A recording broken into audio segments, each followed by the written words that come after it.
नमस्कार। Uncle aunty की रसोई में आपका स्वागत है। आज हम बना रहे हैं अष्टमी और नवमी पर बनने वाला हलवा और चने का प्रसाद। तो इसके लिए मैंने 1 कटोरी काले चने को रात में भिगो दिया था और अब इसका पानी निकाल कर मैं कुकर में डाल रही हूँ और साथ में ही 1 कटोरी पानी डाल देंगे इसमें और आधा छोटा चम्मच नमक का। अगर आप चने भिगोना भूल गए हैं तो भी कोई बात नहीं, आप चने को 2 घंटे के लिए गर्म पानी में डाल दीजिए तो भी हमारे चने ठीक से बन जाते हैं। तो अब हम कुकर का ढक्कन बंद कर देते हैं, विसल लगा देते हैं। तो इसको 3-4 विसल आने तक और लगभग 10 मिनट तक हम इसको धीमी आंच पर पकाएंगे। तो जब तक हमारे ये चने उबल रहे हैं तब तक हम हलवा बना लेते हैं।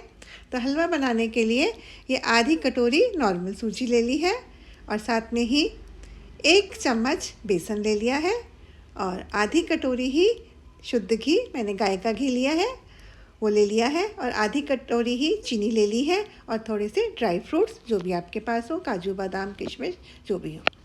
अब इसके लिए एक पैन को गैस के ऊपर रख दिया। पैन को हल्का सा गर्म होने देते हैं। तो जो हमारे पास घी था उसमें से थोड़ा सा घी बचाकर हमने बाकी का घी इसमें डाल दिया है। बचे हुए घी का हम बाद में इस्तेमाल करेंगे। तो जब घी गर्म हो गया थोड़ा सा तो इसमें हम सूजी डाल देते हैं, आधी कटोरी जो सूजी थी, और इसको हम चलाना शुरू कर देंगे। तो जब 1.5-2 मिनट चलाने के बाद में हम इसमें ये 1 चम्मच बेसन डाल देते हैं। बेसन जो है वो सूजी के कंपैरिजन में जल्दी भुना जाता है, इसलिए हम इसको बाद में डालते हैं। तब हम इसको चलाते रहेंगे जब तक हमारा ये golden brown dark pink colour का सूजी नहीं हो जाती। तो इसको लगभग 6-7 मिनट के लिए स्लो आंच पर ही हमने इसको भूनना है। ये ध्यान रहे कि गैस की आंच को हमने इसमें स्लो ही रखना है। तेज़ पर ये काला हो जाएगा, जल जाएगा और इसका स्वाद नहीं आएगा। और जब ये भुना गया तो इसमें हम 2 कटोरी पानी डाल देते हैं। हमने आधी कटोरी सूजी ली थी तो उसका 4 गुना हमने पानी डालना है इसमें। इससे हमारी सूजी एकदम सॉफ्ट हो जाती है और ठीक से फूल जाती है। अब इसको थोड़ा सा हिला देते हैं और इसको अब हम ढक्कन लगाकर रख देंगे लगभग 4 से 5 मिनट के लिए। तो जब तक ये बन रहा है तब तक हम अपने ड्राई फ्रूट्स को थोड़ा सा फ्राई कर लेते हैं। तो इसके लिए मैंने बचे हुए घी को इसमें डाला और इसमें पहले बादाम डाल दिए और देखिए, और ये जल्दी से हमारे फ्राई हो जाते हैं। गैस की फ्लेम को यहाँ भी हम स्लो रखेंगे और इन बादाम को हम बाहर निकाल लेते हैं और इसी घी में ही काजू भी डाल देते हैं। इनको भी हल्का सा फ्राई कर लेते हैं। काजू बादाम के कंपैरिजन में जल्दी फ्राई हो जाते हैं। तो ये थोड़े से फ्राई हो गए, इनको भी बाहर निकाल लेते हैं। और उधर हम देखते हैं अपने हलवे को। ढक्कन खोल दिया हमने इसका, तो देखिए अभी इसमें नहीं बना है ठीक से, अभी इसको थोड़ा सा समय और लगेगा। इसको हिला दिया हमने और इसको फिर से ढक्कन देकर हमने 4 से 5 मिनट के लिए रख दिया ताकि हमारी सूजी पूरी फूल जाए और एकदम अच्छा सॉफ्ट सा हमारा हलवा बन जाए। तब इसको ढक्कन उतार के देखते हैं तो इसमें अब हम चीनी को मिक्स कर देते हैं और इसको चीनी को भी हिला देते हैं। अब ये हमारा काफ़ी गाढ़ा हो गया है हलवा, तो चीनी को मिक्स होने में थोड़ा सा समय लगेगा। इसको फिर से ढक के हमने 2 से 3 मिनट के लिए रख दिया। तो 2 से 3 मिनट के बाद में हम इसको फिर से खोलते हैं, इसको हिलाते हैं। चीनी मिक्स हो गई है और हलवा भी ऑलमोस्ट हमारा बन गया है। इसको थोड़ा सा हम हिला देंगे और इसमें ड्राई फ्रूट्स डाल देते हैं। थोड़े से ड्राई फ्रूट्स हमने बचा लिए हैं बाद में गार्निश करने के लिए। तो इसको हिलाते हैं हम और अभी 1-2 मिनट, ताकि हमारे ड्राई फ्रूट्स इसमें मिक्स हो जाए अच्छे से। और जो हमारा घी बचा हुआ था जिसमें हमने फ्राई किए थे ड्राई फ्रूट्स, वो डाल देते हैं और थोड़ा सा हमने 1 चम्मच और भी घी बचाया था उसको भी इसमें हम डाल देते हैं। इससे इसका फ्लेवर भी बहुत अच्छा आ जाएगा और देखने में भी हलवा बहुत अच्छा लगेगा। तो अब जो हलवा है उसने तले को छोड़ना शुरू कर दिया है और इसका घी भी साइड पर आ गया है, देखिए इस तरह से। तो इसका मतलब हमारा हलवा जो है वो तैयार हो गया है। अब इसको हम बाउल में डाल लेते हैं और जो बाकी बचे हुए ड्राई फ्रूट्स थे उससे इनको गार्निश कर देते हैं। तो हमारा प्रसाद वाला हलवा तैयार है। अब तो उधर अब हम कुकर को देखते हैं कि छोले बॉयल हो गए या नहीं। 10 मिनट हो गए हैं, कुकर को खोल देते हैं और चने देख रहे हैं। अब हम 1-2 चने को हम दबा के देख लेते हैं कि चने पक गए हैं या नहीं।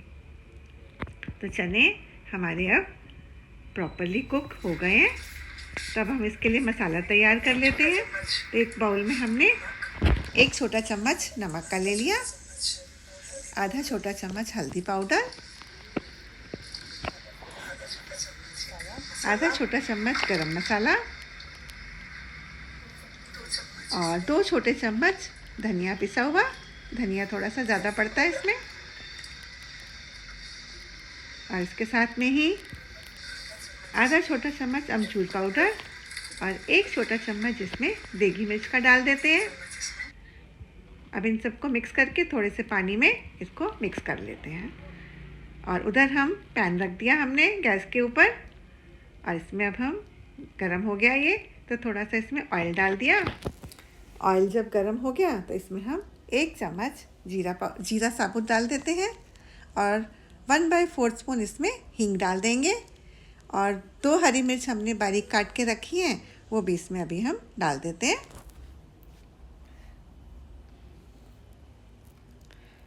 तब हम हरी मिर्च डाल रहे हैं 2 बारीक कटी हुई, इसको भी थोड़ा सा भून लेते हैं।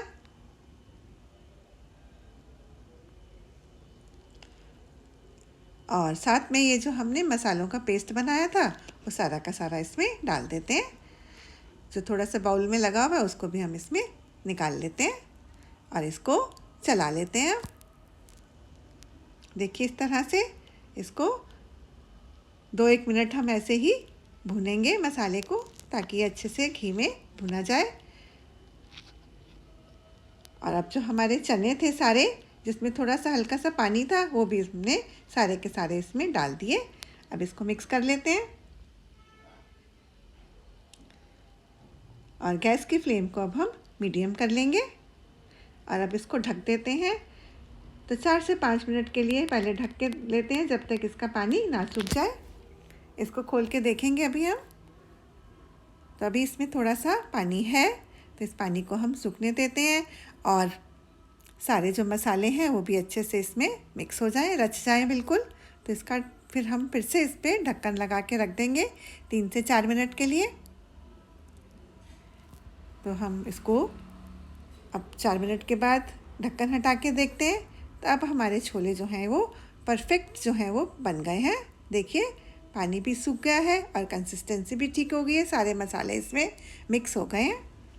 तब हम गैस को बंद करते हैं, इसको सर्विंग बाउल में निकाल लेते हैं। और अब इसको हम थोड़ी सी कटी हुई धनिया पत्ती से और हरी मिर्च से गार्निश कर देते हैं। देखिए कुछ इस तरह से। अब हरी मिर्च भी हम इस पर डाल देते हैं।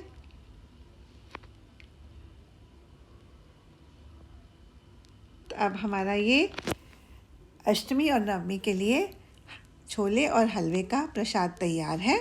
जय माता।